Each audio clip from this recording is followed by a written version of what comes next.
مستفیض ہو رہے حضرت مولانا شبلی صاحب سے درخواست ہے کہ حضرت اپنے تاثرات پیش کرنا.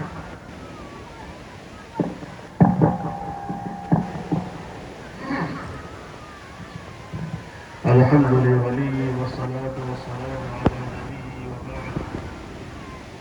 وقد قال الله تبارك وتعالى ويرفع الله الذين آمنوا منكم والذين أوتوا العلم درجات. آمنت بالله صدق الله مولانا العظيم.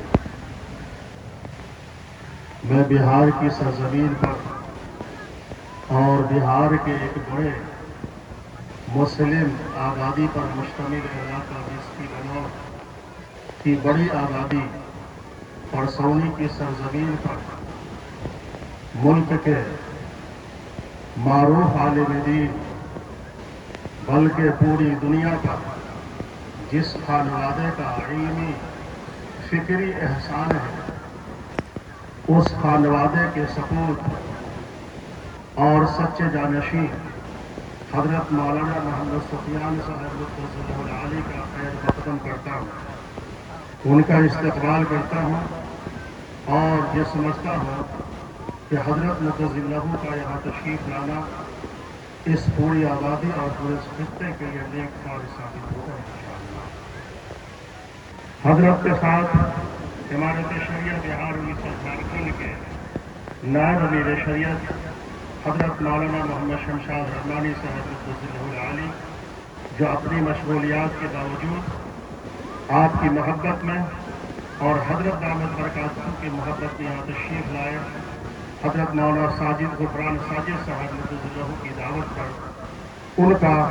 ان کے ساتھ یہاں تشریف رکھنے والے حضرت مولانا شکیل احمد قاسمی صاحب اور دیگر اکابرین علماء جامعہ دالاسات کے ناظم حضرت یہاں تشریف رکھتے ہیں آپ کا اور دیگر تمام علماء کا میں خیر مقدم کرتا ہوں.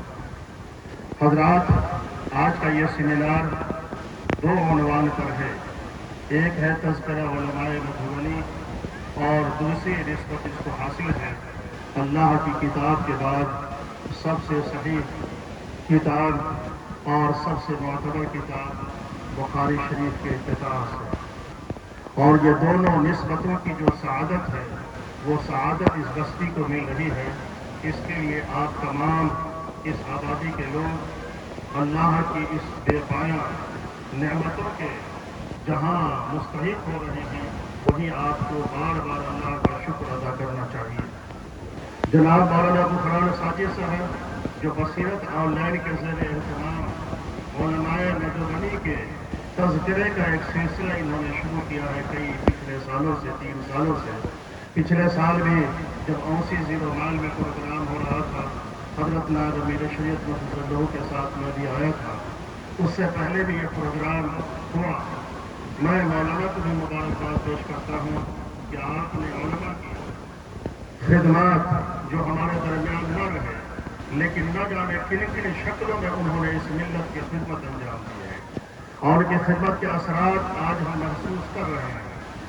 ان کو آپ یاد کرتے ہیں اور ان کے یاد کرنے کا مطلب یہ ہے کہ جو موجود ہیں ان کی قدردانی کی طرف بھی آپ لوگوں کو متوجہ کرتے ہیں. اللہ تعالیٰ اس کا آپ کو اور آپ کی پوری ٹیم کو بہتر بدلہ عطا فرمائے.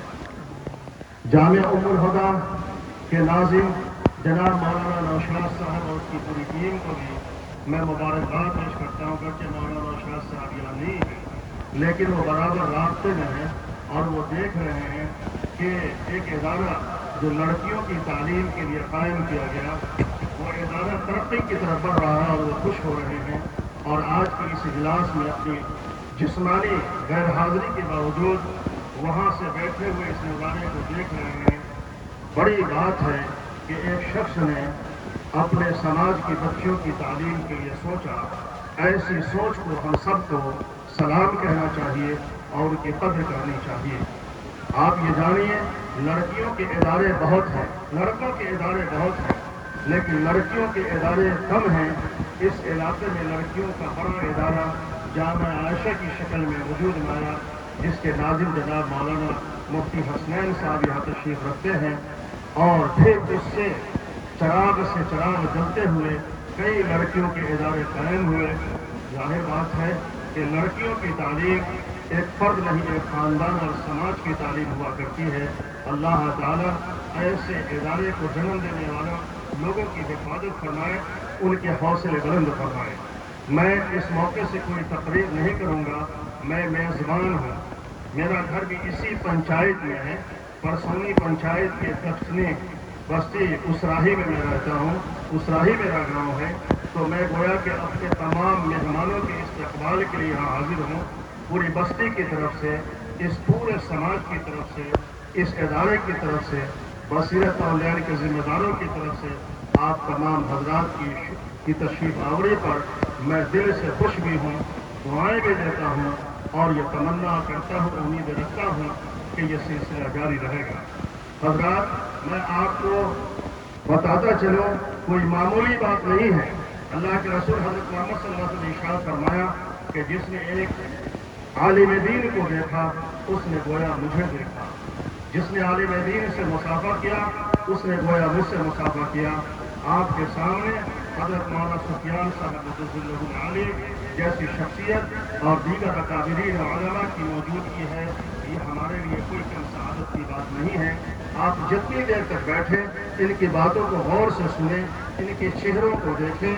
انشاءاللہ ان کا فیض آپ تک پہنچے گا اور آپ دیکھیں گے اس بستی کے کمال کو اور اس بستی کی ترقی کو. انشاءاللہ آہستہ آہستہ میں اس دعا کے ساتھ اپنی بات کو ختم کر رہا ہوں کہ اللہ تعالیٰ اس سلسلے کو جاری رکھنے والوں کے قدموں میں استقامت عطا فرمائے اور اللہ تعالیٰ ہر طریقے سے ان کے حوصلے بلند فرمائے اور ان کی مدد فرمائے. وآخر دعوانا الحمدللہ.